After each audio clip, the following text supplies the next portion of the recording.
السلام عليكم ورحمة الله وبركاته. إن الحمد لله نحمده ونستعينه ونستغفره ونؤمن به ونتوكل عليه ونعوذ بالله من شرور أنفسنا ومن سيئات أعمالنا. من يهده الله فلا مضل له ومن يضلل فلا هادي له، وأشهد أن لا إله إلا الله وحده لا شريك له، وأشهد أن محمدا عبده ورسوله. أما بعد، فإن خير الحديث كتاب الله، وأحسن الهدي هدي محمد صلى الله عليه وسلم، وشر الأمور محدثاتها، وكل محدثة بدعة، وكل بدعة ضلالة، وكل ضلالة في النار. رب اشرح لي صدري ويسر لي أمري واحلل عقدة من لساني يفقه قولي. سبحانك لا علم لنا إلا ما علمتنا إنك أنت العليم الحكيم. رب زدني علما.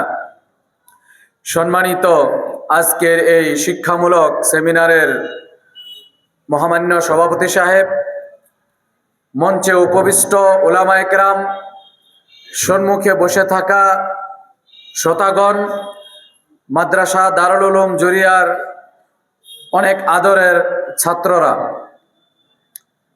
আমার যেটা বিষয় সেটা হচ্ছে সমাজে প্রচলিত জানাজা বা মৃত ব্যক্তিকে নিয়ে কিছু শরীয়ত বিরোধী কর্ম বা এমন কিছু যাকে আমরা বেদাত হিসাবে গণ্য করতে পারি। আমি সংক্ষিপ্ত আকারে কিছু বেদাত বা কিছু শরীয়ত বিরোধী কাজ আপনাদের সম্মুখে তুলে ধরব। সর্বপ্রথম, আমরা প্রায় দেখি যে যখন কোনো ব্যক্তির মৃত্যু আসে তখন তাকে তওবা করানোর জন্য কিছু লোক বা মসজিদের ইমাম সাহেবকে বা কোনো মাদ্রাসার হাফিজ সাহেবকে বা কোনো আলিমকে ডাকা হয়। এই সম্পর্কে শরীয়তের বিধান কি? ইবনে মাজাহ শরীফের 4253 নম্বর হাদিস, হাদিসের মানদণ্ড হাসান, আব্দুল্লাহ ইবনে উমর আন নবী সাল্লাল্লাহু আলাইহি ওয়াসাল্লাম قال ان الله عز وجل لا يقبل توبة العبد ما لم يغرغر। আল্লাহ রাব্বুল আলামিন বান্দার তওবা অতক্ষণ পর্যন্ত গ্রহণ করে যতক্ষণ পর্যন্ত সে গারগারার অবস্থাত না আসে। গারগারা মানে মৃত্যু যখন এখন মুখে চলে আসছে, ধরেন মৃত্যু সামনে দেখা যাচ্ছে, ফেরেশতারা চলে আসছে, এখন মৃত্যু নিশ্চিত, এমন অবস্থায় তওবা করলে তওবা গ্রহণ হবে না। ঠিক তেমনি আরেকটি হাদিস তিরমিজি শরীফের 3537 নম্বর হাদিস, আব্দুল্লাহ ইবনে উমর রাদিয়াল্লাহু তাআলা আনহুমা থেকে বর্ণিত। তিনি বলেন, ইন্নাল্লাহা ইয়াকবালু তাওবাতাল আবদি মা লাম ইউগারগির। যতক্ষণ পর্যন্ত মৃত্যু একদম নিকট চলে না আসে ততক্ষণ পর্যন্ত আল্লাহ রাব্বুল আলামিন তওবা কবুল করে। এই যে তওবার পরিবর্তে আমরা যেটা করতে পারি সেটা হচ্ছে মাইয়িতকে লা ইলাহা ইল্লাল্লাহ কলিমার তালকিন করা, অর্থাৎ কলিমার স্মরণ করা। যেমন বিভিন্ন হাদিসে পাওয়া যায়, মুসলিম শরীফের 2162 নম্বর হাদিস, মুসলিম শরীফের 2164 নম্বর হাদিস, আল্লাহ রাসূল সাল্লাল্লাহু আলাইহি সাল্লাম বলেন, লাকিনু মাউতাকুম লা ইলাহা ইল্লাল্লাহ। তোমরা মাইয়িতকে লা ইলাহা ইল্লাল্লাহর তালকিন করো। তালকিন যেটাকে স্মরণ করানি, তার পদ্ধতি হলো যে সেখানে বসে বসে অল্প উচ্চ স্বরে তাকে শুনিয়ে শুনিয়ে পাঠ করা হবে যাতে উনি সেটাকে পাঠ করতে পারে। এখানে আরেকটি কথা বলি, অনেক সময় দেখা যায় যে অনেক ধরনের কথাবার্তা সেখানে বলা হয়, মারা যাওয়ার পূর্বে হোক বা মারা যাওয়ার পরে হোক। এই সম্পর্কে শরীয়তের যেটা নীতি নিয়ম সেটা হচ্ছে যে মৃত ব্যক্তিকে নিয়ে কোনো পদ্ধেই কোনো খারাপ কথা বলা যায় না। আর উম্মে সালামা, লম্বা একটি হাদিস উম্মে সালামা রাদিয়াল্লাহু তাআলা আনহা থেকে বর্ণিত, মুসলিম শরীফে 2169 নম্বর হাদিস, লা তাদউ আলা আনফুসিকুম ইল্লা বিখাইরিন ফাইন্নাল মালাইকাতা তুআমিনু আলা মা তাকুলুনা। আল্লাহ রাসূল সাল্লাল্লাহু আলাইহি সাল্লাম বললেন, তোমরা মৃত ব্যক্তিকে নিয়ে শুধু ভালো কথা বলবে, কারণ তোমরা যা বলবে সেই কথার উপর ফেরেশতারা আমিন বলে, তখন সেই কথা গ্রহণ হয়ে যাবে।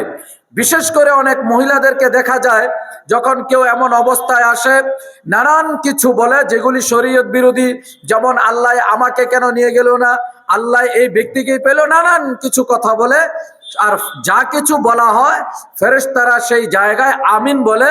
তাই আল্লাহ রাসূল সাল্লাল্লাহু আলাইহি সাল্লাম বলেন, তোমরা এমন কিছু বলো না যেটা অশুভ বা যেটা ভালো নয়, যেটা মন্দ। ঠিক তেমনি আরেকটি হাদিস শাদ্দাদ ইবনে আওস থেকে বর্ণিত, ইবনে মাজার 1455 নম্বর হাদিস, রাসূল সাল্লাল্লাহু আলাইহি সাল্লাম তিনি বললেন, ইদা হাদারতুম মাউতাকুম ফাআগমিদুল বাসারা, যখন তোমরা মৃত ব্যক্তির কাছে উপস্থিত হবা তোমরা তার চক্ষুকে বন্ধ করে দিবে। ফাইন্নাল বাসারা ইয়াতবাউর রূহা, কারণ চক্ষু কি করে? রূহের পিছা করে। অনেক সময় আপনি দেখবেন মানুষ মারা যাওয়ার পরে তার চোখ খোলা থাকে, কারণ রূহ যখন বের হয়ে যায় চক্ষু আমাদের যেটা নয়ন সেটা রূহের পিছা করে, পিছে পিছে যায়।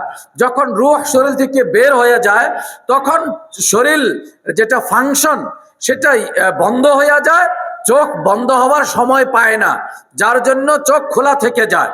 তার জন্য রাসূল সাল্লাল্লাহু আলাইহি সাল্লাম বলেন, ফাআগমিদুল বাসারা, তোমরা চোখকে বন্ধ করে দিবে। ওয়াকুলু খাইরান, এবং ভালো কথা বলবে। ফাইন্নাল মালাইকাতা তুআমিনু আলা মা ক্বালা আহলুল বাইত, কারণ ফেরেশতারা বাড়িওয়ালারা যা কথা বলে তার উপর আমিন বলে। ভালো কথা যদি বলো তাহলে সেটা ফেরেশতারা আমিন বলবে, গ্রহণ হবে। আর যদি মন্দ বলা হয় সেখানেও ফেরেশতারা আমিন বলবে, সেটাও গ্রহণ হয়ে যাবে। দ্বিতীয় নম্বর, প্রায় দেখা যায় যে মৃত ব্যক্তির কাছে কোরআন পাকের তিলাওয়াত করা হয়, বিশেষ করে সূরা ইয়াসিন। এমন দেখা যায় যে হয়তো মৃত্যুর পূর্বে কোনো সময় পাঠ করা হয়, বাড়িতে কিছু মাদ্রাসার হাফিজ বা কোনো মাদ্রাসার ছেলেরা বা গাঁয়ের মুন্সি বা ইমাম সাহেবকে ডাকা হয়, সেখানে খতম পড়ানি হয়, বা সেখানে কোরআন খতম হোক, জালালি খতম হোক, ইত্যাদি হোক। এই সম্পূর্ণ শরীয়ত বিরোধী কাজ, এই সম্পূর্ণ অবৈধ, এই সম্পূর্ণ বেদাত যারা করে তারা বিশাল গুনাহ কামাচ্ছে, গুনাহগার হচ্ছে। এরপরে দেখা যায় অনেক বাড়িতে ব্যক্তি মারা যাওয়ার পর বাড়ির মহিলারা বসে কোরআন পাক তিলাওয়াত করে, এটাও বেদাত, এটাও জায়েজ নয়। আর এই সম্পর্কে যেটা দলিল দেওয়া হয়, একটি হাদিস জামি আস-সগীর হাদিস নম্বর 2997 হাদিস আছে, রাসূল সাল্লাল্লাহু আলাইহি সাল্লাম বলেন, ইকরাউ আলা মাউতাকুম ইয়াসিন, তোমরা নিজের মুর্দার কাছে সূরা ইয়াসিন পাঠ করো। এই হাদিসটির মানদণ্ড জয়ীফ হাদিস, জাল হাদিস, ফেক হাদিস। ঠিক তেমনি আরেকটি হাদিস আল জামি আস-সগীর 12558 নম্বর হাদিস, সেখানে বলা হয়েছে, মান ক্বারা ইয়াসিন ইবতিগা ওয়াজহিল্লাহি গফারাল্লাহু লাহু মা তাকদ্দামা মিন যামবিহি, যে ব্যক্তি সূরা ইয়াসিন পাঠ করলো সেই আল্লাহর রেজামন্দি, আল্লাহর অনুসরণ বা আল্লাহকে রাজি করার জন্য, তাহলে তার পূর্বের সমস্ত গুনাহ মাফ করে দেওয়া হয়। ফাকরাউহা ইনদা মাউতাকুম, গতিকে তোমরা তোমাদের মৃত ব্যক্তির কাছে গিয়ে সেটাকে পাঠ করো। এই হাদিসটাও জাল হাদিস, জয়ীফ হাদিস। ঠিক তেমনি আরেকটি হাদিস মাকিল ইবনে ইয়াসার রাদিয়াল্লাহু তাআলা আনহু থেকে বর্ণিত, তিনি বলেন, ক্বালা নবী সাল্লাল্লাহু আলাইহি ওয়াসাল্লাম, নবী করিম সাল্লাল্লাহু আলাইহি ওয়াসাল্লাম বলেছেন, ইকরাউ ইয়াসিন আলা মাউতাকুম, তোমরা নিজের মাইয়িতের কাছে গিয়ে সূরা ইয়াসিন পাঠ করো। আবু দাউদের 3121 নম্বর হাদিস, হাদিসের মানদণ্ড জাল হাদিস, জয়ীফ হাদিস। ইবনে মাজার 14048 নম্বর হাদিস, হাদিসের মানদণ্ড জাল হাদিস, জয়ীফ হাদিস। এই তিনটি হাদিস যে আমি পাঠ করলাম, এই তিনটি হাদিসে সূরা ইয়াসিন পাঠ করার কথা যদিও উল্লেখ করা হয়েছে, কিন্তু এই তিনটাই হাদিস জাল হাদিস, জয়ীফ হাদিস, ফেক হাদিস। গতিকে এই হাদিসের উপর আমল করা যাবে না। আর বিশেষ করে যদি আমরা নবী করিম সাল্লাল্লাহু আলাইহি সাল্লামের যুগ এবং সাহাবাদের যুগ যদি আমরা লক্ষ্য করি, তাহলে এমন কোথায় পাওয়া যায় না যে কোনো ব্যক্তি মারা যাওয়ার পরে সাহাবায়ে কেরাম তিনারা সেই ব্যক্তির কাছে গিয়ে সূরা ইয়াসিন বা অন্য কোনো সূরা তিলাওয়াত করতেন। গতিকে এর দ্বারা স্পষ্ট হয় যে মৃত ব্যক্তির কাছে গিয়ে মৃত্যুর পূর্বে হোক বা মৃত্যুর পর হোক সূরা ইয়াসিন পাঠ করা বা এমনই সেই বাড়িতে বসে কোরআন পাক তিলাওয়াত করা সেটা শরীয়ত বিরোধী কাজ, সেটা বেদাত। ঠিক তেমনি এই সম্পর্কে বিস্তারিত আলোচনা করেছে শেখ মেরাজ মাদানী সাহেব, যেটা কান্নাকাটি করা, মৃত্যুর পর কান্নাকাটি করা হয়। অনেক সময় এত বুঝানির পরেও বাড়ির যারা মাইয়িতের মেয়ে হোক, ছেলে হোক বা বাবা হোক বা ভাই আত্মীয় স্বজন, তারা অনেক কান্নাকুটি করে। আব্দুল্লাহ রাদিয়াল্লাহু তাআলা আনহু থেকে বর্ণিত বুখারী শরীফের 1297 নম্বর হাদিস, বুখারী শরীফের 1298 নম্বর, বুখারী শরীফের 3519 নম্বর হাদিস, আর মুসলিম শরীফের 296 নম্বর হাদিস। আল্লাহ রাসূল সাল্লাল্লাহু আলাইহি সাল্লাম থেকে বর্ণিত, তিনি বলেন, লাইসা মিন্না মান দারাবাল খুদুদ ওয়া শাক্কাল জুজুব ওয়া দাআ বিদাওয়াল জাহিলিয়া, যে যারা গালকে পিটে, গালে চড়ায় এবং যারা নিজের কাপড়কে চিড়ে ফেলায় এবং যারা জাহিলিয়াতের দাবি করে, এই সমস্ত আমার উম্মতির মাঝে নয়, তারা আমাদের তরিকায় নয়।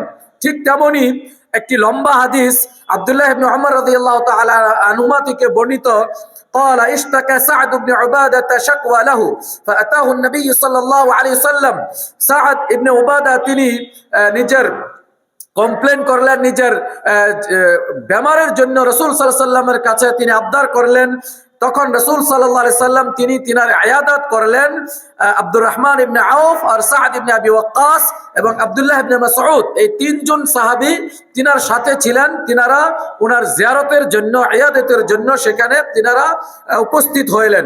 ফালাম্মা দাখালা আলাইহি ফাওয়াজাদাহু ফি গাশিয়াতি আহলিহি, এটা মুত্তাফাক আলাইহি হাদিস, যে হাদিসটা আমি পাঠ করছি এখন বুখারী মুসলিমের হাদিস। যখন তিনারা প্রবেশ করলেন, দেখলেন তিনার আত্মীয়রা তিনাকে ঘিরে রেখেছে।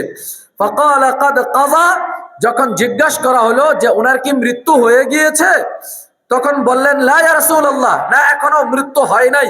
ফাবাকান নবী সাল্লাল্লাহু আলাইহি সাল্লাম, নবী করিম সাল্লাল্লাহু আলাইহি সাল্লাম কান্নাকাটি আরম্ভ করলেন, তিনি কেঁদে দিলেন। ফালাম্মা রাআল কওমা বুকা নবী সাল্লাল্লাহু আলাইহি সাল্লাম, যখন বাড়ির আত্মীয় স্বজনরা নবী করিম সাল্লাল্লাহু আলাইহি সাল্লামের কান্না দেখলেন, বাকাউ, তিনারাও কান্না আরম্ভ করে দিলেন। ফাকাল আলা তাসমাউনা, তখন নবী করিম সাল্লাল্লাহু আলাইহি সাল্লাম বললেন, তোমরা কি শুনো নাই, ইন্নাল্লাহা লা ইউআযযিবু বিদাম'আল আইনি ওয়ালা বিহুসনিল কলবি, আল্লাহ রাব্বুল আলামিন চোখের পানি বের হইলে বা অন্তরের যেটা ব্যথা, তার দ্বারা আল্লাহ শাস্তি দিবে না। ওয়ালাকিন ইউআযযিবু বিহাযা ওয়া আশারা ইলা লিসানিহি, আর কিন্তু আল্লাহ শাস্তি দিবে, মাইয়িতকে আযাব দিবে এটার দ্বারা। তিনি ইশারা করলেন জিব্রার দিকে এবং বললেন আও ইয়ারহাম, যে এই জিব্রার দ্বারা আল্লাহ হয়তো আযাব দিবে বা আল্লাহ তার রহমত অবতীর্ণ করবে। তারপর তিনি বলেন, ওয়া ইন্নাল মাইয়িতা ইউআযযাবু বিবুকাই আহলিহি আলাইহি, যে মাইয়িতকে তার আত্মীয় স্বজনের কান্নাকুটি করার জন্য আল্লাহ তাকে শাস্তি দিবে। আরেক জায়গায় আমি বলছিলাম বুখারী মুসলিমের হাদিস, আরেকটি হাদিসে বলা হয়েছে, আন-নাইহাতু ইযা লাম তাতুব ক্বাবলা মাউতিহা তুকামু ইয়াওমাল কিয়ামাহ ওয়া আলাইহা সিরবালুম মিন কাতিরান ওয়া দিরউম মিন জারাবিন। মুসলিম শরীফের 2203 নম্বর হাদিস। বলা হয় যে মাতমকারিণী নারী যদি তওবা, বিনা তওবাতে মারা যায়, তাহলে তাকে আলকাত্রা, জ্বলন্ত আলকাত্রা, যেগুলি গলা আলকাত্রার, তাকে পায়জামা এবং পাচড়াময় জামা তাকে পরানো হবে। পাচড়াময় জামা মানে এমন জামা পরানো হবে যেটা পরার পর শরীর অত্যন্ত খুজলি হবে, অত্যন্ত তাকে খাজাবে, যেটার দ্বারা সে অস্থির হয়ে যাবে। এক তো আলকাত্রার পায়জামা, জ্বলন্ত আলকাত্রা, অর্থাৎ এর দ্বারা বোঝা যায় যে ভীষণ তাকে শাস্তি দেওয়া হবে। এই তিনটি হাদিস পাঠ করলাম, এর দ্বারা বোঝা যায় যে মাইয়িতের বাড়িওয়ালারা যদি কান্নাকাটি করে, তাহলে মাইয়িতকে আযাব দেওয়া হবে। কিন্তু এখানে এর দ্বারা শেখ মেরাজ সাহেব উনিও বিস্তারিত বলেছিলেন, যদি চোখ দিয়ে পানি বের হয় বা অন্তরে কাঁদে সেটা নিষেধ করা হয় নাই, সেটা কাঁদবেই। যেমন ইব্রাহিমের যখন ইন্তেকাল হয়, আল্লাহ রাসূল সাল্লাল্লাহু আলাইহি সাল্লাম বলেছিলেন, ইন্নাল আইনা তাদমা ওয়া ইন্নাল কলবা লা ইয়াহজিন, যে চোখ থেকে পানি বের হয়, অন্তরে ব্যথা পাচ্ছে। কেউ আত্মীয় মারা যাবে, অন্তরে ব্যথা পাবে, সেটা হয় না। চোখের পানির কন্ট্রোল থাকে না, চোখে কন্ট্রোল থাকে না, পানি বের হয়ে যায়, কান্না আসে। কিন্তু এখানে যেটা নিষেধ করা হয়েছে সেটা চিৎকার করে কান্নাকাটি করা, অনেক উচ্চ স্বরে কান্নাকাটি করা, আর কোন সময় মাইয়িতের কিছু গুণ গায়ে গিয়ে কান্নাকাটি করা। অনেক মহিলাকে দেখা যায় তারা গীত স্বরূপে কান্নাকাটি করে, গীত গেয়ে গিয়ে কান্নাকাটি করে, এটাকে নিষেধ করা হয়েছে। এখানে একটি প্রশ্ন, যে কোরআন পাকে বলা হয়েছে ওয়া আল্লা তাসিরু ওয়াজিরাতু বিজরা উখরা, কেউ কাউরি গুনার বোঝা উঠাবে না। অর্থাৎ আমি যদি ভুল করি, আমার ভুলের শাস্তি আমার আত্মীয়কে আপনাকে দেওয়া হবে না। গতিকে এখানে যে আত্মীয়রা কান্নাকাটি করছে, মাইয়তের ভুল কি, তাকে কেন শাস্তি দেওয়া হবে?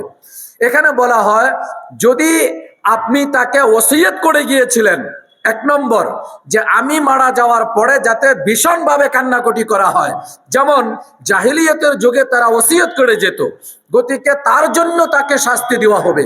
ঠিক তেমনি আপনি জানেন যে আপনার পরিয়াল মূর্খ, তারা মসলা মাসাইল জানে না, তারা আমি মারা যাওয়ার পর কান্নাকাটি করবে, তারপরেও আপনি বারণ করেন নাই, তাহলে আপনাকে শাস্তি দেওয়া হবে।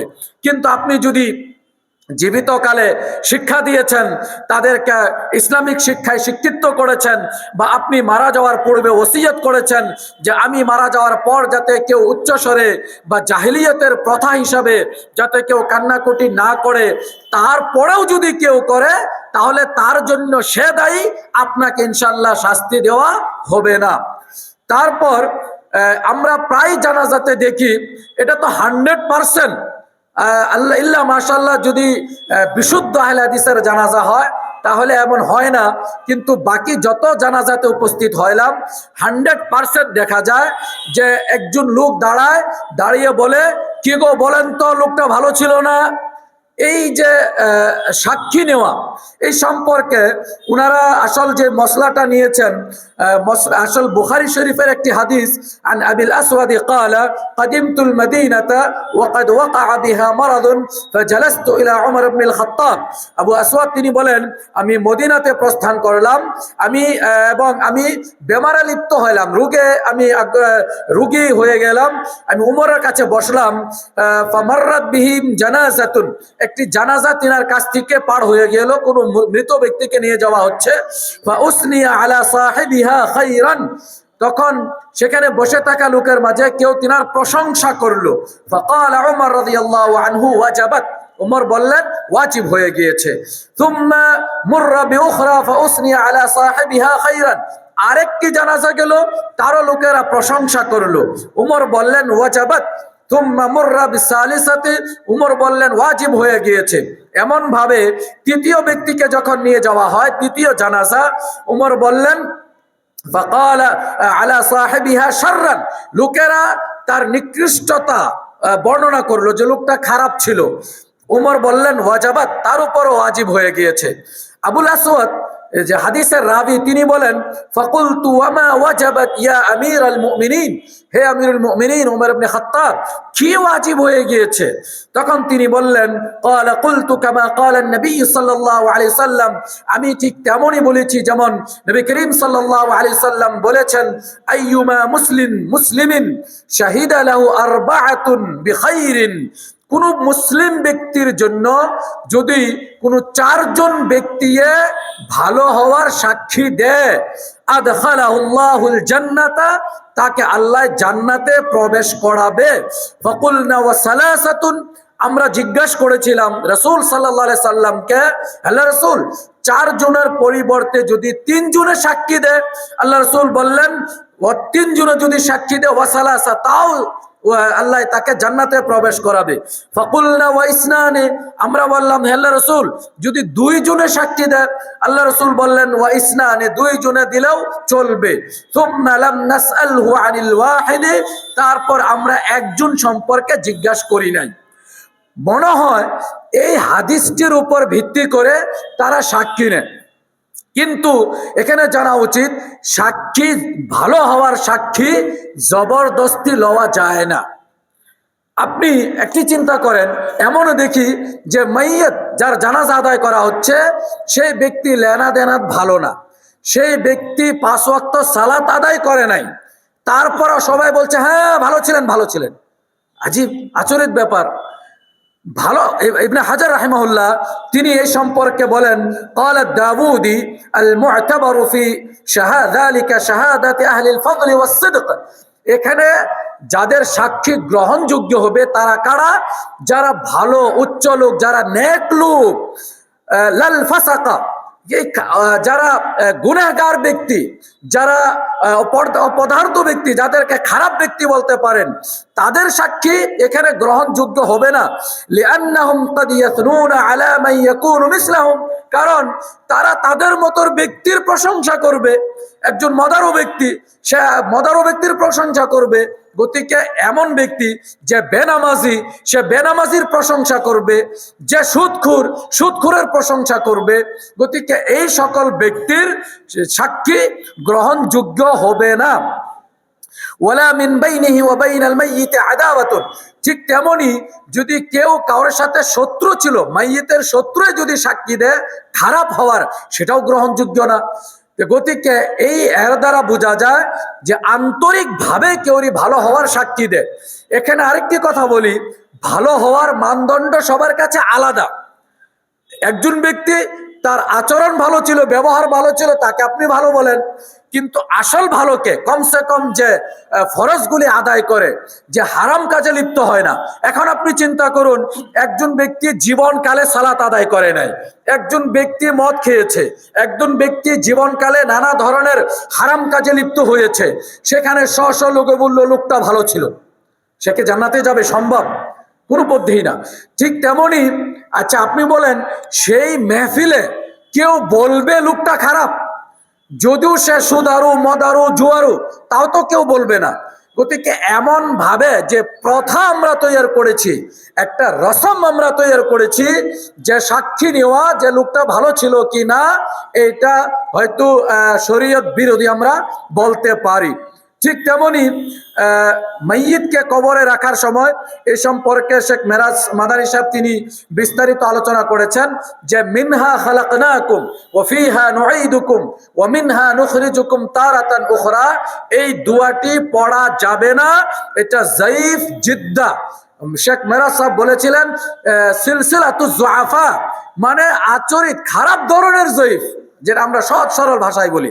একটা তো সাধারণ জাল জয়ীফ হাদিস, খুবই জয়ীফ, অত্যন্ত জাল হাদিস। এটা এর পরিবর্তে আমরা যেটা পড়তে পারি সেটা হচ্ছে বিসমিল্লাহি আলা সুন্নতি রাসূলিল্লাহ, বিসমিল্লাহি আলা মিল্লাতি রাসূলিল্লাহ।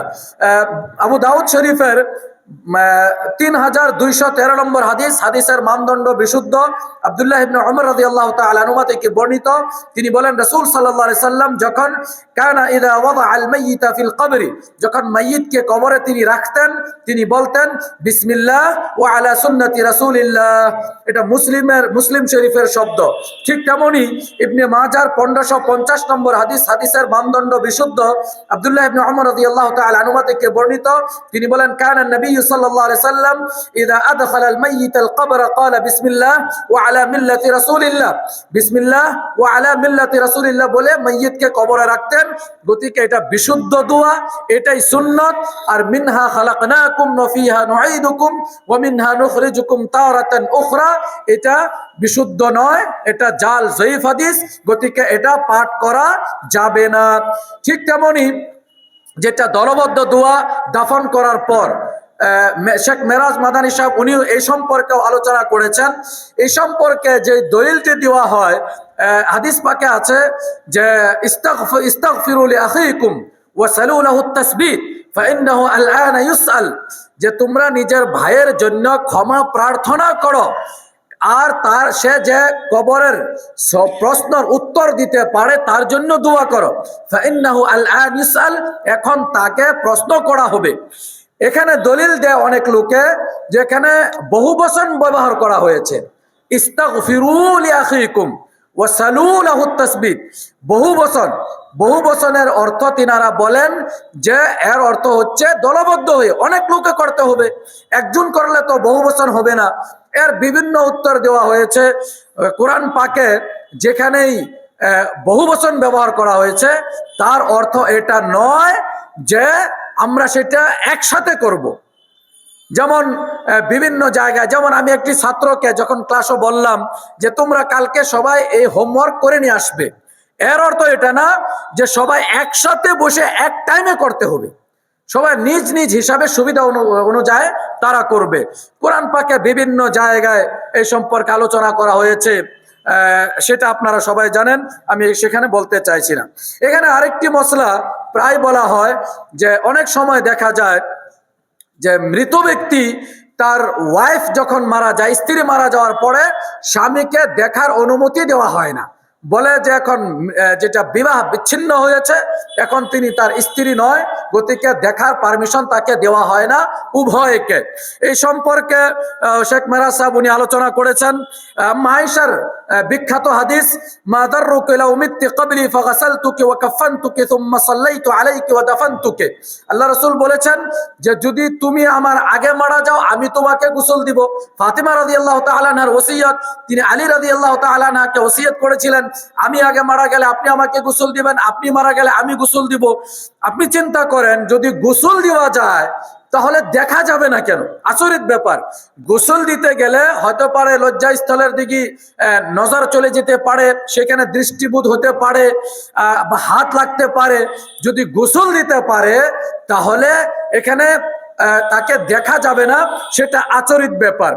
এখানে আরেকটি আমরা প্রায় দেখি আগরবাতি জ্বালানো হয় মারা যাওয়ার পর, যদিও ওই সম্পর্কে শরীয়তে কোনো নিষেধাজ্ঞা নয়, কিন্তু আমরা প্রায় দেখি যে আগরবাতি বস্তুটা অনেক সময় অন্য যারা অমুসলিম যা বিধর্মী যারা তারা তাদের বিভিন্ন পূজা পাঠের জন্য ব্যবহার করে। সেজন্য আমি ব্যক্তিগতভাবে ভাবি যে আগরবাতি ব্যবহার না করাটা উত্তম। মান তাশাব্বাহা বিকাউমিন ফাহুয়া মিনহুম, যে জাতির কোনো তার বরণ ধারণ করলো সে সেই জাতির মাঝে হয়ে যাবে। গতিকে এর পরিবর্তে বিভিন্ন ধরনের সুগন্ধি এখন আছে। আসলেও যেই আগরবাতিটা পূর্বপুরুষ থেকে চলে আসছে, আমি ভাবি তার এক নম্বর কারণ হচ্ছে ব্যক্তি মারা যাওয়ার পর দুর্গন্ধ বের হতে পারে, যার জন্য আগরবাতি জ্বালানো হয়। যদি দুর্গন্ধ বের হবে না তাহলে আপনি আগরবাতি কেন জ্বালাচ্ছেন? সেটা আচরিত ব্যাপার। গতিকে আমি ভাবি যে আগরবাতি না জ্বালানিটাই উত্তম। যদি কোনো ধরনের দুর্গন্ধর আশঙ্কা আছে তাহলে আপনি বিভিন্ন ধরনের বর্তমান যুগে সুগন্ধি আছে সেগুলি আপনি ব্যবহার করতে পারেন। ঠিক তেমনি কবর পাকা করা সেটা স্পষ্ট হারাম। বিভিন্ন মুসলিম শরীফের হাদিস, বুখারী শরীফের হাদিস, বিভিন্ন হাদিসের গ্রন্থে রাসূল সাল্লাল্লাহু আলাইহি সাল্লাম নাহা রাসূলুল্লাহ সাল্লাল্লাহু আলাইহি সাল্লাম আন তুজাসসাসাল কুবুর ওয়া আন ইউকতাবা আলাইহা ওয়া আন ইউকআদা আলাইহা। রাসূল সাল্লাল্লাহু আলাইহি সাল্লাম নিষেধ করেছেন কবরকে পাকা করতে, কবরের উপর লেখাকে নিষেধ করেছেন। আজকে একটা ফ্যাশন হয়ে চলে পড়েছে, মৃত্যু জন্ম লেখা হয়, নাম কি ব্যক্তির, কত সনে কত তারিখে তার জন্ম হয়েছিল, কত তারিখে মারা গিয়েছে, সেটা কবরে লিখে একটা মার্বলে বা পাথরে লিখে সেখানে গাঁথা হয়। স্পষ্ট হারাম, শরীয়ত বিরোধী, সেটা অবৈধ, সেটা বেদাত। যে করে গুনাহ হবে, সেটা করা যাবে না। ঠিক তেমনি এর ছাড়া মাইক্রোফোন সম্পর্কে শেখ মেরাজ সাহেব উনি আলোচনা করেছেন। যদিও কিছু আলিম উলামা তিনারা মাইক্রোফোন যেটা মানে হরেন মাইক ব্যবহার করা, মাইকের দ্বারা যেটা অ্যানাউন্স, সেটাকে জায়েজ করেছে কিছু আলিম উলামা, কিন্তু বিশুদ্ধ যেটা শেখ আলবানী রাহিমাহুল্লাহ তিনি এবং আরো উচ্চ পর্যায়ের যিনারা আলিম তিনারা বলেন যে এটা জাহিলিয়াতের যেটা নিষেধাজ্ঞ মৌতের খবর যেটাকে নাই বলে সেই তার ভিতরে পড়ে যায়। গতিকে সেটা না করাটাই উত্তম। অনেকেই বলে যে অনেক লোক যদি আসে তাহলে সেটার আলাদা একটা ফজিলত আছে। যদি আমরা মাইকিং করি তাহলে অনেক লোক উপস্থিত হবে, যদি লোক উপস্থিত হয় সেটা একটা ফজিলত। গতিকে মাইকিং করে উপস্থিত করানিটা শরীয়তে অবৈধ। কারণ সেই জাহিলিয়াতের যুগে যেটা মৌতের খবর দেওয়ার যে প্রথা ছিল সেটা ছিল কোনো ব্যক্তিকে পাঠানো হতো, সে গলিয়ে গলিয়ে বাড়িয়ে বাড়িয়ে গিয়ে খবর দিয়ে আসতো। যেহেতু মাইকের কোনো ব্যবস্থা ছিল না, বা বর্তমান যুগের যেমন সোশ্যাল মিডিয়া তেমন কোনো ব্যবস্থা ছিল না, উলামারা বলেন যেমন ভাবে গলিয়ে গলিয়ে গিয়ে সেখানে গিয়ে খবর দিয়ে আসাটাকে ন্যায় হিসাবে, যেটা অবৈধ ন্যায় ধরা হয়েছে, ঠিক তেমনি গাড়ি ভাড়া করে মাইক দিয়ে অ্যানাউন্স করাটাও শরীয়ত মতে অবৈধ। আর ঠিক তেমনি একটি প্রশ্ন আসে, মসজিদের লাউড স্পিকার ব্যবহার করা যাবে কিনা মৌতের খবর দেওয়ার জন্য। এই সম্পর্কে যদিও কিছু আলিম উলামারা তিনারা বলেন শুধুমাত্র মৌতের খবর দেওয়া এবং জানাজা সম্পর্কে অ্যানাউন্স করা যাবে, কিন্তু একাংশ আলিম উলামা তিনারা বলেন যে সাবধানতা হচ্ছে এটাতেই, বা বিশুদ্ধ রাজে মশলা এটাই, যে মসজিদের মাইকও এই সম্পর্কে ব্যবহার করা যাবে না। আমি ভাবি এটাই বিশুদ্ধ, আল্লাহু আলাম, আল্লাহ ভালো জানেন। এখন দুইটি ওসিয়ত যেটা করতে চাই। এক নম্বর হয়েছে যে এই সম্পর্কে মেরাজ সাহেব আলোচনা করেছেন অলরেডি। আসলে আমার বিষয় সম্পর্কে অনেকেই মেরাজ সাহেব তিনার বক্তব্য আলোচনা করেছেন। এক নম্বর, মারা যাওয়ার পরে তিনার প্রশংসা করা, ভালো কথা কোয়া, এই সম্পর্কে লম্বা হাদিস মেরাজ সাহেব পাঠ করেছিলেন, তিনি বলেছেন। দ্বিতীয় নম্বর ওসিয়ত হচ্ছে যে মৃত ব্যক্তির লেনা দেনা সম্পর্কে, যে মারা যাওয়ার পর যাতে আমরা যেটা দেন, যেটা ঋণ, সেটা পরিশোধ করি। কারণ যে স্পষ্ট হাদিস, নাফসুল মুমিন মুআল্লাকাতুম বিদাইনি হাত্তা ইউকদা আনহু, মুমিনের জান আটকে থাকে যতক্ষণ পর্যন্ত তার ঋণ পরিশোধ করা না হয়। আল্লাহ রাসূল সাল্লাল্লাহু আলাইহি সাল্লাম জানাজার সালাত আদায় করা অস্বীকার করে দিয়েছিলেন যতক্ষণ পর্যন্ত ঋণ পরিশোধ করার দায়িত্ব কোনো সাহাবী নেন নাই। বিশাল একটি বড় জঘন্য একটি ব্যাপার। আজকে আমরা অনেকেই লেনা দেনা অনেক কাঁচা, আমরা পাওনা আদায় করি না, আমরা যেগুলি দেওনা সেটি আদায় করি না। আর এই অবস্থায় অনেকের মৃত্যু হতেছে। মৃত্যু হওয়ার পর আমাদের আত্মীয় স্বজন সেগুলি আদায় করবে কিনা তার কি গ্যারান্টি আছে? অনেক ব্যক্তি আজকে এখানে যারা আছেন, যারা শ্রোতা উপস্থিত হয়েছেন, হয়তো আপনারাও আপনাদের পরিচিত এমন ব্যক্তি আছে যারা মারা গিয়েছে, কিন্তু মারা যাওয়ার পর তেনাদের আত্মীয়রা তেনাদের যেটা লেনা দেনা সেটা আদায় করে নাই, ঋণ পরিশোধ করে নাই। আপনি চিন্তা করেন তার কবরে কি অবস্থা হচ্ছে। গতিকে আমাদের সবারই একটা এই সম্পর্কে চিন্তা করা উচিত, যাতে মারা যাওয়ার পূর্বে আমরা নিজের যেটা ঋণ সেটা পরিশোধ করি। আল্লাহ রাব্বুল আলামিন আমাদের সকলকে ঋণ পরিশোধ করার তৌফিক দান করুক। আল্লাহ রাব্বুল আলামিন আমাদের সকলকে শরীয়ত মোতাবেক, শরীয়ত হিসাবে জীবন যাপন করার তৌফিক দান করুক। আল্লাহ রাব্বুল আলামিন আমাদের সকলকে বিদআত থেকে অনেক দূরে থাকার তৌফিক দান করুক। আমিন। আকুলু হাযা ওয়া আস্তাগফিরুল্লাহ লি ওয়া লাকুম ওয়া লিসাইরিল মুসলিমিন من كل ذنب فاستغفروه واتوبوا إليه إنه هو الغفور الرحيم والسلام عليكم ورحمة الله وبركاته وعليكم السلام ورحمة الله وبركاته شكرا جزاكم الله خيرا ফজিলত শেখ আব্দুল্লাহ মাদানী সাহেব খুবই গুরুত্বপূর্ণ ওয়াজ নসিহত আমাদেরকে করেছেন, এবং মৃত ব্যক্তিকে নিয়ে বা জানাজার নামাজ সম্পর্কে বা জানাজারকে নিয়ে যেই বিদাতগুলো আমাদের সমাজে বা যেই কুকর্মগুলো আমাদের সমাজে রয়েছে সেগুলো আমাদের সম্মুখে খুবই ভালোভাবে বিশ্লেষণ করে বর্ণনা করেছেন। আশা করি আমরা সবাই বুঝতে পেরেছি। আল্লাহ রাব্বুল আলামিন ওনাকে উত্তম প্রতিদান দান করুক।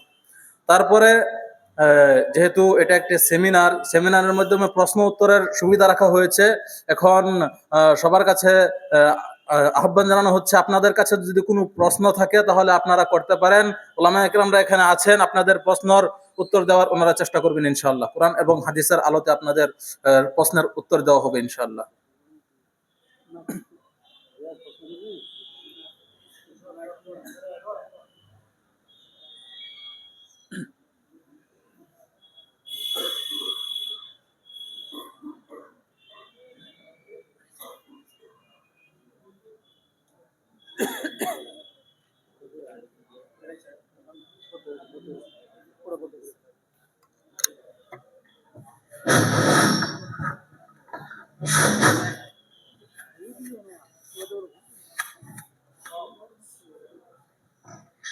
আসসালামু আলাইকুম ওয়া রাহমাতুল্লাহি ওয়া বারাকাতুহু।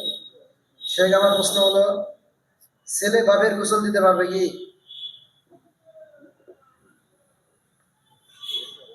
অবশ্যই অবশ্যই পারবে, তাতে কোনো সমস্যা নেই, বরঞ্চ ভালো।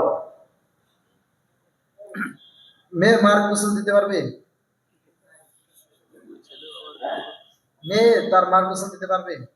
পারবে, কোনো সমস্যা নেই ইনশাআল্লাহ। আসসালামু আলাইকুম।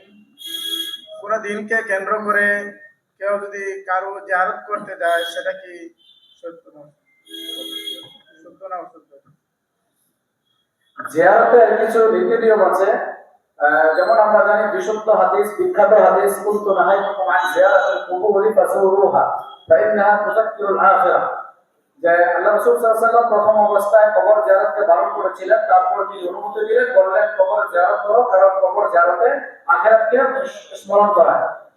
কিন্তু আমরা যদি কোনো একটা নির্দিষ্ট দিনকে কেন্দ্র করে যদি জিয়ারত করি, কোনো নির্দিষ্ট মাসকে কেন্দ্র করে, যে রমজান মাসে জিয়ারত করব বা ঈদের দিন জিয়ারত করব, তাহলে সেটা বেদাতে পরিণত হবে। কোনো দিনকে বা সকালেই করব বা রাত্রেই করব বা দুপুরে করব, যদি নির্দিষ্ট করে দিই আমরা, তাহলে সেটা বেদাতে পরিণত হবে। হ্যাঁ, আমার যদি সুবিধা হয় সময়, সেটা আলাদা ব্যাপার। কিন্তু যদি এমন আকীদা বা এমন বিশ্বাস রাখি যে অমুক দিন জিয়ারত করলে ভালো বা উত্তম, বা অমুক সময় জিয়ারত করলে ভালো বা উত্তম, তাহলে সেটা নিষেধ হয়ে যাবে।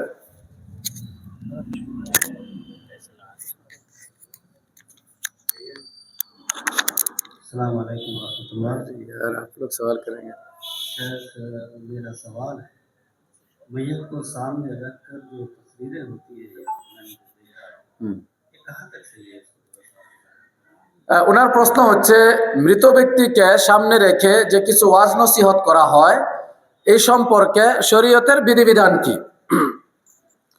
এই সম্পর্কে যদি আমরা দেখি, বিভিন্ন হাদিসের গ্রন্থে পাওয়া যায় রাসূল সাল্লাল্লাহু আলাইহি সাল্লাম একবার তিনি একটি কবর খোদার জন্য অপেক্ষা করছিলেন। তারপর তিনি যখন দেখলেন সময় লাগবে অল্প, তিনি সেখানে বসে কিছু নসিহত করেছিলেন সাহাবাগণকে। এর উপর ভিত্তি করে বলা হয় যে নসিহত করা যাবে, তাতে কোনো আপত্তি নাই, কোনো সমস্যা নেই। ঠিক তেমনি শেখ সালেহ উসাইমিন, শেখ ইবনে বাজ রাহিমাহুল্লাহ, তিনারকে যখন এই প্রশ্ন করা হয়, তিনারা বলেন হাদা শাইউন আমরুন মাতলুব, যে ওয়াজ নসিহত করাটা ভালো, সর্বদাই ওয়াজ নসিহত করা দরকার। আর তিনি আগে বলেন যে এটা এমন সময় সবার অন্তর নরম থাকে, এমন সময় নসিহত গ্রহণ করাতে অনেক সহজ থাকে, গতিকে এমন সময় নসিহত করা ভালো, কোনো সমস্যা নেই। কিন্তু এখানে একটি কথা বলে দেই, সেটা হলো একে নসিহত করাটাকে সুন্নত মনে করা বা নসিহত করাটাকে বাধ্যতামূলক মনে করা, সেটা হলো নিষেধাজ্ঞ। যে সময় আছে, লোক সব দাঁড়িয়ে আছে, আমাদের কাছে 10 মিনিট 15 মিনিট সময় আছে, আমরা নসিহত করতে পারি, ইনশাল্লাহ তাতে কোনো আপত্তি নেই। सवाल का एक हिस्सा है जैसे कब्रिस्तान में अगर सवाल किया मतलब नसीहत करनी होता है, मुद्दे को रख के खड़ा होकर जो तकरीर करते हैं, मतलब जनाजे से पहले खड़ा होकर তো এটা একই কবরস্থান, নবী করিম সাল্লাল্লাহু আলাইহি সাল্লামের যেটা হাদিস, যে কবরের পাশে ছিলেন, তো একই কথা। আসলে এখানে কোনো নিষেধাজ্ঞা নাই। সর্বপ্রথম যেটা মূল সূত্র, সেটা হলো এই সংক্রান্তে কোনো নিষেধাজ্ঞা নাই। গতিকে আমরা জানি যে আল আসলু ফিল আশিয়াল ইবাহা, আর নসিহত করা একটা ভালো কাজ, এটা আসলে ইবাদত নয়। যদি কেউ মাইয়িতকে সামনে রেখে নসিহত করাটাকে ইবাদত মনে করে বা এটাকে শরীয়ত মনে করে, তাহলে সমস্যা হয়ে যাবে। কিন্তু সময় সুযোগ সাপেক্ষে যদি নসিহত করছে যে এখনো টাইম হয় নাই, লোকজন এসে গিয়েছে, দাঁড়ায় গিয়েছে, তাহলে সেখানে নসিহত করা যাবে, কারণ তার কোনো নিষেধাজ্ঞা শরীয়তে নেই। আসসালামু আলাইকুম ওয়া রাহমাতুল্লাহি ওয়া বারাকাতুহু। শেখ, আমার একটা প্রশ্ন, যে মৃত ব্যক্তির গোসলের সময় যে নাভির নিচে যে পশম রয়েছে বা বগলের পশম রয়েছে সেগুলিকে কাটা যাবে? জি, আনসার দিজিয়ে আপনি।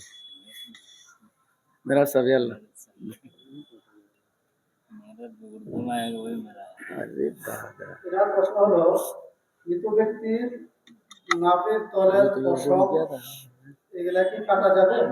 মেরি চাই তো এই সম্পর্কে আসলে যেটা জেরে না নাপিত করার চুলগুলা সেটা পর্দা, এটা উজুবি পর্দা, গতিকে ওই চুলটা কাটা যাবে না। হাতে কাপড় পরিধান করে লাগে তারপর বাস পরিষ্কার করে দেওয়া হবে। যদি নখ কাটা দরকার পড়ে, নখ বা মুখ এমন আছে যে লম্বা হয়ে আছে, তার নখ বা মুখগুলো কাটে দিলে কোনো অসুবিধা নেই, কাটা যাবে, কিন্তু ওটা পর্দার জিনিস, ওই জন্য ওখানে কাটা যাবে।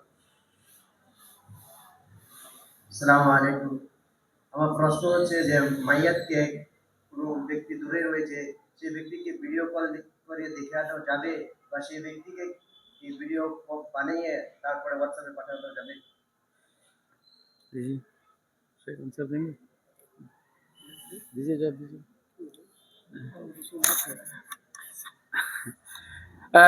এখানে কোনো সমস্যা নেই। ভিডিও কলে যদি কাউকে দেখানো যায়, বিশেষ করে যদি তার খুবই ঘনিষ্ঠ বা রক্তের সম্পর্ক আর সে উপস্থিত হতে পারছে না, তাতে কোনো আপত্তি নাই, আলহামদুলিল্লাহ, কোনো সমস্যা নেই। কিন্তু যেটা আমি ভাবি, ভিডিও করে রেখে দেওয়া সেটা অল্প আপত্তিজনক। মারা যাওয়ার পর তার ভিডিওটা থেকে যাবে, সেটা খুব ভালো মানায় না, অল্প শরীয়তের তাকওয়ার খিলাফ সেটা। গতিকে ভিডিও কলে দেখানি একটা আলাদা ব্যাপার, আর ভিডিও করে পাঠানি একটা আলাদা ব্যাপার। কিন্তু বর্তমান যুগে অনেক সময় আমরা জানি যে মারা যাওয়ার পর গাঁওবুড়া যারা গাঁও সার্টিফিকেটের জন্য কোন সময় পিকচারের দরকার পড়ে, ফটোর দরকার পড়ে। গতিকে ওই দরকারের জন্য বা সরকারি নথিপত্র অর্জন করার জন্য যদি একটা পিকচার রাখতে হয় তাহলে রাখা যাবে, আর সেই কাজ শেষ হওয়ার সাথে সাথেই তাকে ডিলিট করে দিতে হবে।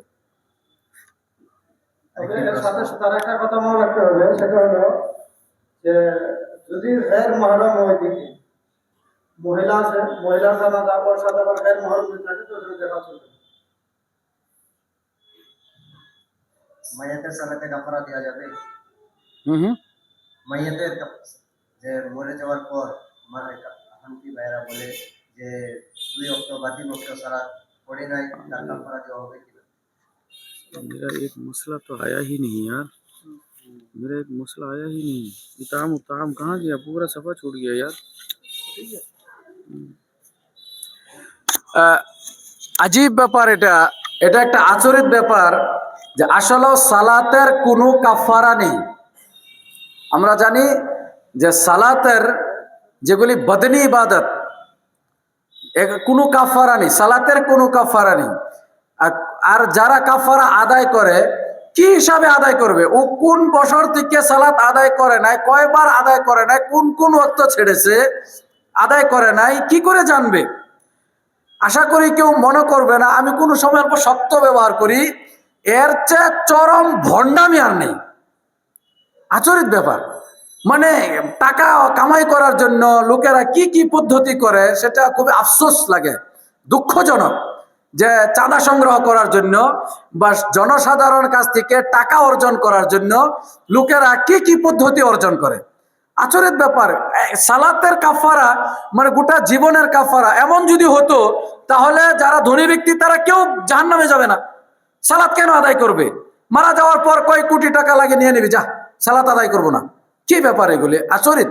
আর এর দ্বারা সমাজে কিছু অবৈধ কাজ বা সমাজে বিশৃঙ্খলা তৈরি করা হইতেছে, যেটা কোনো পদ্ধতিই ঠিক নয়। আমি আপনাদের কাছে ক্ষমা চাচ্ছি, আমার একটি মশলা ছুটে গিয়েছে, খুবই গুরুত্বপূর্ণ মশলা ছিল, আমি এখানে এখন বলে দিতে চাই। সেটা হচ্ছে যে মাইয়িতের তরফ থেকে খাদ্য খাওয়ানি, বা আমি ওখানে আসছি এক মিনিট।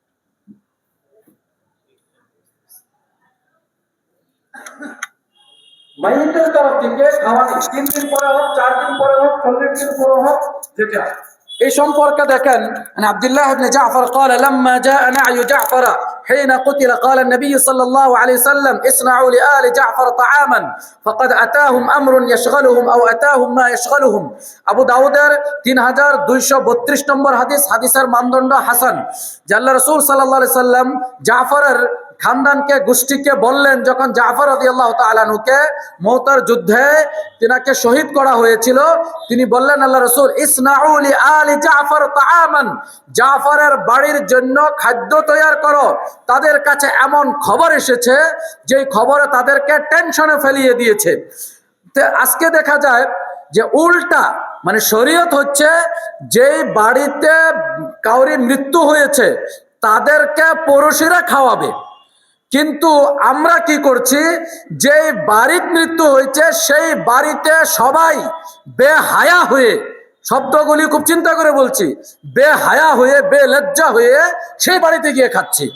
এই সম্পর্কে দেখেন হানাফি ইমাম ইবনুল হুমাম, তিনি হানাফিদের বিখ্যাত কিতাব হিদায়ার শরা ফাতুল কাদির, সেই ফাতুল কাদিরে তিনি বলেন যে يستحب لجيران أهل الميت والأقرباء العباعد تهيئة طعاما لهم يشبعهم ليلتهم ويومهم, যে মৃত ব্যক্তির পুরুষের জন্য মুস্তাহাব, তাদের জন্য উত্তম যে তারা মৃত ব্যক্তির বাড়ির জন্য খাদ্য তৈরি করত, যারা একদিন এক রাত্রির জন্য যথেষ্ট হয়।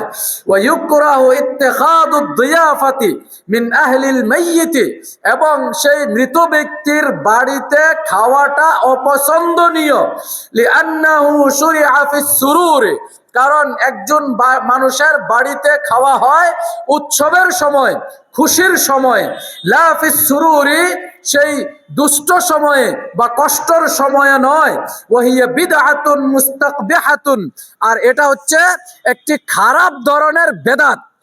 একজন হানাফি ইমাম ইবনুল হুমাম, হানাফিদের বিখ্যাত কিতাব যে হিদায়ার শরা, সেখানে বলতেছে যে এটা একটা নিকৃষ্ট বিদাত, এটা একটা খারাপ ধরনের বিদাত, তারপরেও লোকেরা তাদেরকে খাওয়াইতেছে। ঠিক তেমনি আরেকটি জায়গায় তিনি বলে ويؤيد حديث جرير بن عبد الله البجلي قال كنا نرى الاجتماع الى اهل الميت وصنعه الطعام من اهل النياحه, যে মৃত ব্যক্তির বাড়িতে গিয়ে খাওয়াটাকে আমরা জাহেলিয়াতের যেটা নওহা খানি, অর্থাৎ তারা যে মারতো কাটতো পিটতো চিল্লাইতো, সেই প্রথা আমরা গণ্য করতাম। ইবনে মাজাহ একটা হাদিসে বলেছে বাবু মা জাআ ফিন নাহyi আনিল ইজতিমা ইলা আহলিল মাইয়িত ওয়া সানাআতিত তাআম।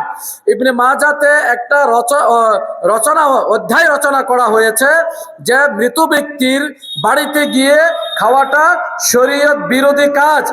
ঠিক তেমনি আরেক জায়গায় ইবনে কুদামা তিনি বলেন ফাআম্মা সুনউ আহলিল মাইয়িত তাআমান লিন-নাস, মাইয়িতের বাড়ির তরফ থেকে লোকদের জন্য খাদ্য খাওয়া ফামাকরুহুন লিআন্না ফীহি জিয়াদাতুন আলা মুসিবাতিহিম, কারণ সেটা অপছন্দনীয়, সেই বাড়িতে গিয়ে খাওয়াটা অপছন্দনীয়, কারণ সেটা তাদের মুসিবতের উপর মুসিবত ঢালা হয়। ওয়া শুগলান লাহুম ইলা শুগলিহিম, তাদেরকে আরো অন্য ধরনের টেনশনে ফেলিয়ে দেওয়া হয়। ইমাম শাইখুল ইসলাম ইবনে তাইমিয়া রাহিমাহুল্লাহ তিনি বলেন ওয়া আম্মা সানাআতু আহলিল মাইয়িত তাআমান يدعون الناس إليه فهذا غير مشروع وإنما هو بدعة, মাইয়িতের বাড়ির তরফ থেকে খাদ্য তৈরি করে লোকদেরকে খাওয়ানি, লোকদেরকে ডাকা, এটা শরীয়ত সম্মত নয়। وإنما هو بدعة, এটা হচ্ছে বিদআত। গতিকে এমন করে আপনি যত দেখবেন সবাই নিষেধ করেছে, কিন্তু তারপরেও একাংশ লোক তারা বলে যে না খাওয়ানি যাবে। আচরিত ব্যাপার, প্রত্যেক জুড়ে বলছে এটা বেদাত, এটা কোনো পদ্ধতি জায়েজ নয়। আচ্ছা, আরেকটা ব্যাপার আপনি অল্প চিন্তা করেন, বিবেক খাটান, যে আপনার বাড়িতে আপনার মার ইন্তেকাল হয়েছে, বাবার ইন্তেকাল হয়েছে, কোনো আত্মীয়ের ইন্তেকাল হয়েছে, আর আপনি গরু জব করে পার্টি করছেন। আচরিত ব্যাপার, পার্টি নাতে কি? আচ্ছা বলেন তো, দুঃখের সময় কেউ গরু জব করে খায়? কেউ এমন পেয়েছেন আমার খুব টেনশন, খুব দুঃখে আছি, সেই জন্য মাংস দিয়ে খেতেছে? কি ব্যাপার, পাগলামি। তো গতিকে এমন যারা করে তারা শরীয়তকে ঠাট্টা করছে, এটা একটা বেদাত, শরীয়ত বিরোধী কাজ। গতিকে কোনো পদ্ধতি শরীয়তে গ্রহণযোগ্য নয়। প্রত্যেকজন আলিম ইমাম এই সংক্রান্তে কঠোর হওয়া উচিত। অনেক সময় দুর্ভাগ্য আমাদের এক শ্রেণীর আলিম, তারা কয়েকটা টাকার জন্য এই সমস্তকে জায়েজ বলে, অর্থাৎ যাবে কিছু টাকা দিবে, হাদিয়া দিবে, ভালো খাওয়াবে, বা তারা বলে ফকির মিসকিনকে খাওয়ানির তো অনেক সওয়াব, 100বার সওয়াব। বিভিন্ন হাদিসে আত'আমুল জায়া, যে যারা ভুকা ক্ষুধার্ত তাদেরকে খাদ্য খাওয়াও, কিন্তু এই জায়গায় কেন? গতিকে এই সমস্ত কিছু শরীয়ত বিরোধী বেদাত কাজ। আল্লাহ রাব্বুল আলামিন সকলকে হেদায়েত দান করুন।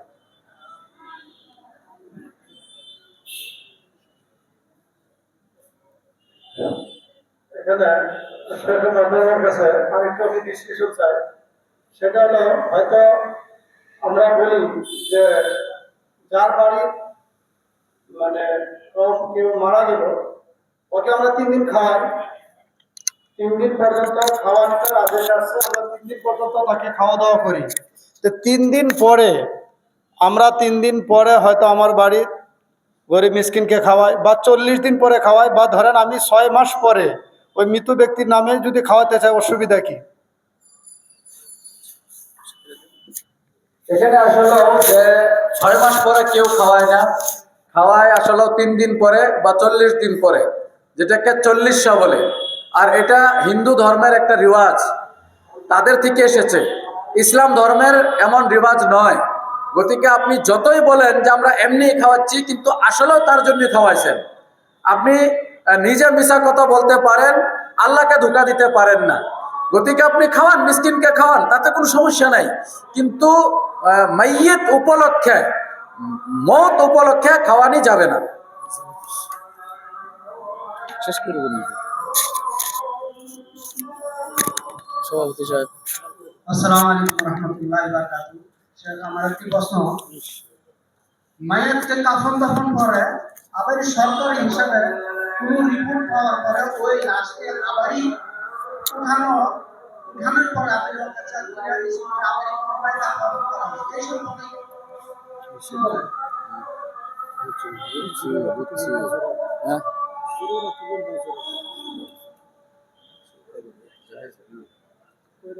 দেখেন একটা হাদিসে আজানটা হয়ে যাবে।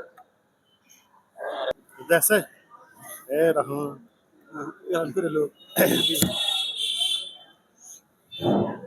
আসসালামু আলাইকুম রহমতুল্লাহি ওয়া বারাকাতুহু। এই প্রশ্ন উত্তরের যেটা পর্ব যদি আমরা চলাই তাহলে সারা রাত চলবো, কোনো অসুবিধা হবো না। কিন্তু চাই মৌলানা সাহেবের একটা প্রশ্ন, তারপরে 2টা প্রশ্ন, আর যদি ছাত্রদের তরফ থেকে কোনো প্রশ্ন থাকে লিখে রাখবা, ক্লাসে ইনশাল্লাহ তোমাদের মুফতি হুজুররা আছে, তাদের কাছে জিজ্ঞাসা করবো, ইনশাল্লাহ উত্তর দিয়ে দিব। আমি ভাবি নমাজের সময় গেছে, এরপরে 2টা প্রশ্ন মাত্র। এই সংক্রান্তে আমরা যদি দেখি, আমি অল্প এদিকে আসতেছি, যে পোস্টমার্টম স্পষ্ট হাদিস আছে, কাসরু ইজামিল মাইয়িতি কাসরিহি হাইয়ান। আমার পূর্বের বক্তাদ্বয় কিনারা পাঠ করেছিলেন যে মাইয়িতের হাড্ডি ভাঙা এমনই যেমন জিন্দা ব্যক্তির, জীবিত ব্যক্তির হাড্ডি ভাঙা, তাকে কষ্ট দেওয়া যাবে না কোনো পথেই, কিন্তু দরকার অনুযায়ী তাকে পোস্টমার্টমও করানো হয়। ঠিক তেমনি যদি এমন বাধ্যতামূলক হয় যে তাকে কবর থেকে উঠাইতেই হবে, তাহলে শরীয়তে তার অনুমতি দেয়। শরীয়তে একটা সূত্র আছে, আর জরুরাতু তুবিহুল মাহজুরাত, দরকারে কোনো সময় হারাম কাজকেও হালাল করে নেয়। কিন্তু সেই দরকার আপনি আর আমি বললে হবে না, শরীয়তে সেটাকে দরকার বলে মনে করতে হবে। এখন একজন যদি বলে আমি মদ না খেলে আমার ব্রেন ঠিক থাকে না, তাহলে কি জায়েজ? না, শরীয়তে তাকে দরকার বলে গণ্য করতে হবে।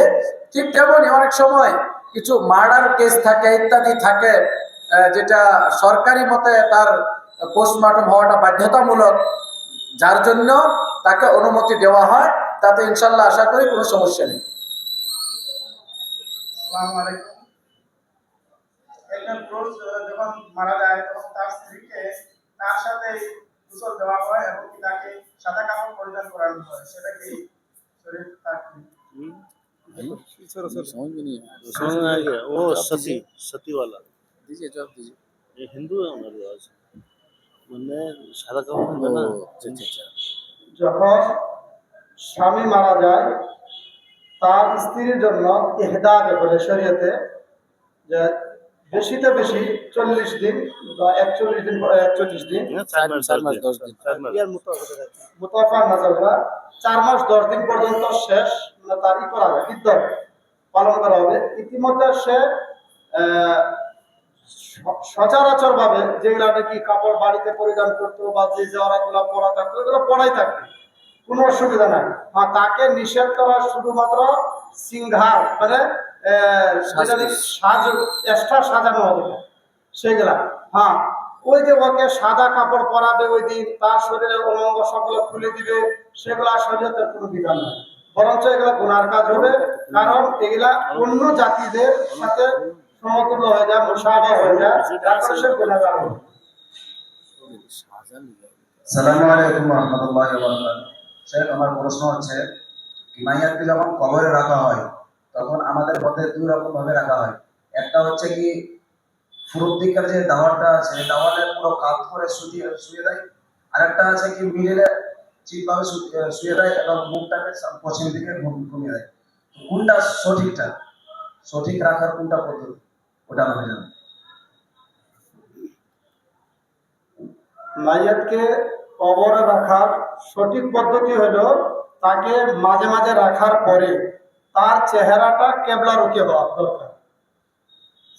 বুঝলো, মাঝে রাখার একটা কারণ আছে, হয়তো এই মানুষটা কবরে মাইয়াতকে ঢোকাচ্ছে, মানে ওরা দুই সাইডে দুইজন দাঁড়ায়, তা মাঝখানে রাখতে সহজ হয়, সুবিধাও হয়। বুঝতে পারছো? আর যেটা যদি লাহাদ বলা হয়, যেটা ওটা তো মাঝে আর সাইডে রাখার কোনো প্রশ্ন আসে না, তো জায়গায় অল্প থাকে, শুধুমাত্র তাকে কেবলার দিকে মুখটা করে রেখে দেওয়া হবে। সেটা আল্লাহ।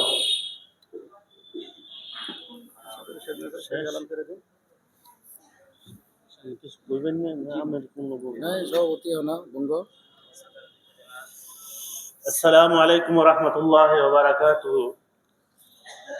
বলার কিছু ছিল কিন্তু আমি বলতে চাই না, আর না বললেও হয় না। এরকম একটা প্রোগ্রাম, যেই প্রোগ্রামের দ্বারা আশা করি যে সবাই লাভান্বিত হয়েছে, আর আগেও এরকম প্রোগ্রাম হবে ইনশাআল্লাহ। তবে কতগুলি বস্তু আসে নাই, যেরকম নাকি আমি ভাবি যে নিয়ত করা সম্পর্কে, যে আমরা কোনো জানাজাতে গেলে দাঁড়ায় কয় নিয়ত করে দিন গো, নিয়ত করে দিন, চার তাকবীরের সাথে এই ইমামের পিছে কাবাতে শরীফাতে আল্লাহু আকবার কি তাদের যেটা নিয়ত, তো ওই সম্পর্কেও কিছু কথা আশা লাগছিল, আসে নাই। এরকম ভাবে আরো কিছু কথা যেগুলির বিস্তারিত আলোচনা হওয়ার দরকার ছিল, যেরকম নাকি কাফারা, যেটা একটা প্রশ্ন আকারে আসছিল বস্তুটা। আমি ভাবি যে এটা এরকম একটা বস্তু যা মানে বিস্তারিত আলোচনা হওয়া দরকার ছিল। তবে যাই হোক, তো এরকম প্রোগ্রাম মাঝে মাঝে হইলে, আর আফসোসের বিষয় এটা একটা ইলমি প্রোগ্রাম। আজকে আমাদের এখানে বহুত আলিম উলামা আছে, তারা ভাবে যে আমরা খুব জানি, কিন্তু যখন জিজ্ঞাসা করা হয় তখন কিছুই বলতে পারে না। এরকম প্রোগ্রাম আসলে তিনারাও বহুত কিছু এই প্রোগ্রামের দ্বারা লাভান্বিত হতো। তবে আল্লাহ তাআলার কাছে আশা রাখি যে আগামীও এরকম যাতে প্রোগ্রাম হয়। আর আপনাদের কাছে আশা রাখবো, খাস করে ছাত্রদের কাছে, যে কি বিষয়ের উপরে যদি ভবিষ্যতে আমরা এরকম ধরনের সেমিনার করি, তাহলে বিষয়টা কি হবে, ওই বিষয়টা তোমাদের তরফ থেকে আসলে বেশি ভালো। তাই আল্লাহ তাআলার কাছে দোয়া রাখি যে আল্লাহ তাআলা ভবিষ্যতে আমাদেরকে এরকম সেমিনার করবার তৌফিক দান করুক। আর আজকে যা কিছু শুনলাম সেইগুলি সর্বদাই মনে রাখবার এবং তার উপরে সঠিকভাবে আমল করবার তৌফিক দান করুক, আমিন। আর এর সাথেই আজকের এই সেমিনার বঙ্গর এলান করা হলো।